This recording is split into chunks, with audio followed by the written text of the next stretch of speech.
Hello students, commerce with difference classes के इस video में चलिए डिस्कस करते हैं difference between domestic income and national income. इससे पहले के वीडियो जरूर देखिएगा स्टूडेंट्स। उसमें डोमेस्टिक इनकम और नेशनल इनकम का जो कॉन्सेप्ट है, जो बेसिक्स हैं, उनको हमने डिटेल में डिस्कस किया है। चलिए डिफरेंस देखते हैं। और डिफरेंस को डिस्कस करने के लिए सबसे पहले हमारे पास इन दोनों का मीनिंग एंड कॉन्सेप्ट है। तो डोमेस्टिक इनकम क्या है, देखिए, it is the sum total of factor income. Domestic income factor income का सम टोटल है, यानी टोटल है। और फैक्टर इनकम क्या होती है, इसे भी हम एक्सप्लेन कर चुके हैं, लेकिन मैं आपको फिर से बता देता हूं।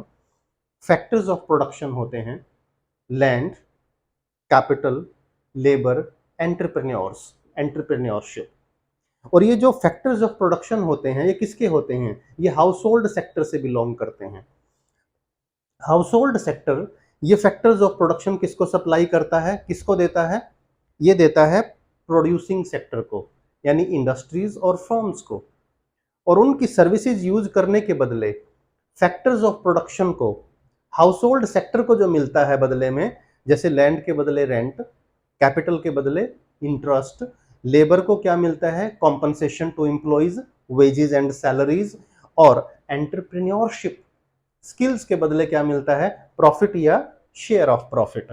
तो हम इसी की बात कर रहे हैं कि टोटल ऑफ फैक्टर इनकम, अब वो जनरेट कहां हुई हो, ये भी देखना है। Generated within the domestic territory of a country. किसी एक कंट्री, उस कंट्री की इकोनॉमी जो है, उसकी डोमेस्टिक टेरिटरी में होनी चाहिए वो फैक्टर इनकम। डोमेस्टिक टेरिटरी को हम एक्सप्लेन कर चुके हैं, मैं एक बार फिर से बता देता हूं स्टूडेंट्स। डोमेस्टिक टेरिटरी क्या है? वो ज्योग्राफिकल एरिया होता है जहां पर हमारे capital, goods, labour resources freely move कर सकें। That is the geographical area, और उसे ही हम डोमेस्टिक टेरिटरी बोलते हैं। डिटेल के लिए दूसरे वीडियो जरूर देखिएगा। No matters who generates income, residents और नॉन रेजिडेंट्स। यहां ध्यान दीजिए स्टूडेंट, जो हमारी जो डोमेस्टिक इनकम है, ये हमारी डोमेस्टिक टेरिटरी में होनी चाहिए। चाहे वो नॉर्मल रेजिडेंट्स जनरेट करें या नॉन रेजिडेंट्स जनरेट करें, इससे कोई मतलब नहीं है। यानी सिंपल भाषा में देखें, factor income generated by normal residents and non residents, अगर वो डोमेस्टिक टेरिटरी में है तो वो डोमेस्टिक इनकम का हिस्सा बनेगा। ये हो गया। अब हम लेते हैं नेशनल इनकम का meaning. Net national product at factor cost, it is the sum total of factor income. देखिए स्टार्टिंग लाइन वही है कि यहां भी sum total of factor income है, क्या? National income. But according to normal residents of a country, generated by, अब देखिए समझिए, sum total of factor income यहां भी था और वहां भी था, लेकिन एक फर्क आया है। यहां पर इनकम चाहे नॉर्मल रेजिडेंट ने जनरेट की हो, चाहे नॉन रेजिडेंट ने, दोनों को काउंट किया जाता था। लेकिन नेशनल इनकम में टोटल फैक्टर इनकम ली जाएगी, generated by only normal residents. याद रखिए, no matter where the income is generated, within the domestic territory और in the rest of the world.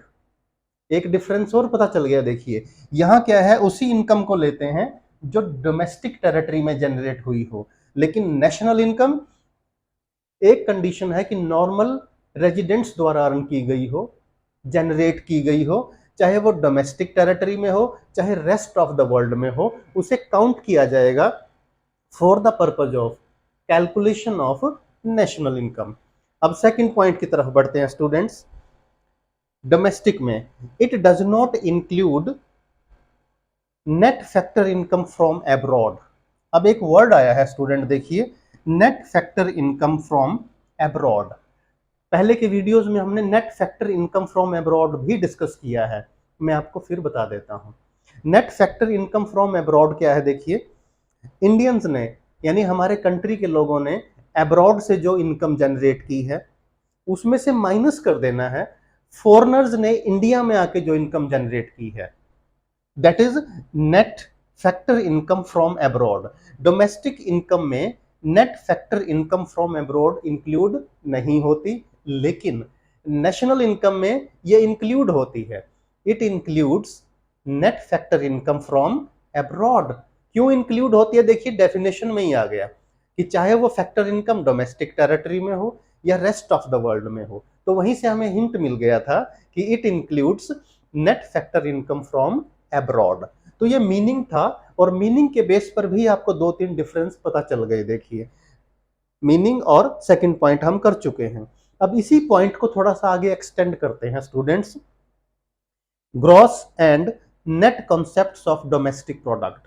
जो हमारा डोमेस्टिक प्रोडक्ट है, इसके दो कॉन्सेप्ट होते हैं, gross domestic product and net domestic product.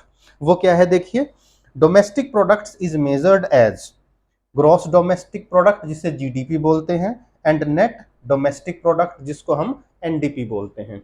अब इनके फॉर्मूलाज भी देखिए, और इन्हीं के बेस पर हमें बहुत सारे क्वेश्चंस भी करने हैं, न्यूमेरिकल भी करने हैं, और थ्योरी कंसेप्ट्स को भी अच्छी तरह से समझना है। देखिए students, net domestic product is equal to GDP, gross domestic product minus depreciation. Depreciation क्या होता है आप जानते हैं students? Consumption of fixed assets is termed as depreciation. यानी एक साल में जो फिक्स्ड एसेट्स से कैपिटल फॉर्मेशन हुई थी, उसमें से डेप्रिसिएशन माइनस कर देते हैं, क्योंकि depreciation is what? Decrease in the value of fix asset. तो यहां देखिए, नेट डोमेस्टिक प्रोडक्ट, जीडीपी में से डेप्रिसिएशन माइनस कर दो, और अगर हमें जीडीपी कैलकुलेट करना हो, एनडीपी दिया हो, तो जीडीपी कैलकुलेट करने के लिए एनडीपी प्लस डेप्रिसिएशन कर देते हैं। यानी ये दोनों इक्वेशन देखिए एक दूसरे से रिलेटेड हैं। लाइकवाइज इसी तरह से नेट नेशनल प्रोडक्ट कैसे आएगा students? Gross national product minus depreciation. और जीएनपी कैसे आएगा? ग्रॉस नेशनल प्रोडक्ट कैसे आएगा? Net national product plus depreciation. तो इस डिफरेंस को, इसके बेसिक्स, और स्टूडेंट्स याद रखना, क्रैमिंग नहीं करनी, इनको रटना नहीं है, हर टर्म को समझना है। आपको फैक्टर इनकम का मीनिंग भी पता हो, डोमेस्टिक टेरिटरी का मीनिंग भी पता हो, आपको नॉर्मल रेजिडेंट भी पता हो, नॉन रेजिडेंट कौन है वो भी पता हो students. It is very necessary. उम्मीद है इस छोटे से वीडियो से और इस छोटे से टॉपिक से आपके बहुत सारे कंसेप्ट क्लियर हुए होंगे। वीडियो अच्छा लगा होगा definitely, I believe that. Video को लाइक करें, वीडियो को अपने फ्रेंड्स के साथ शेयर करें, और चैनल अभी तक सब्सक्राइब नहीं किया तो चैनल को सब्सक्राइब जरूर कीजिए।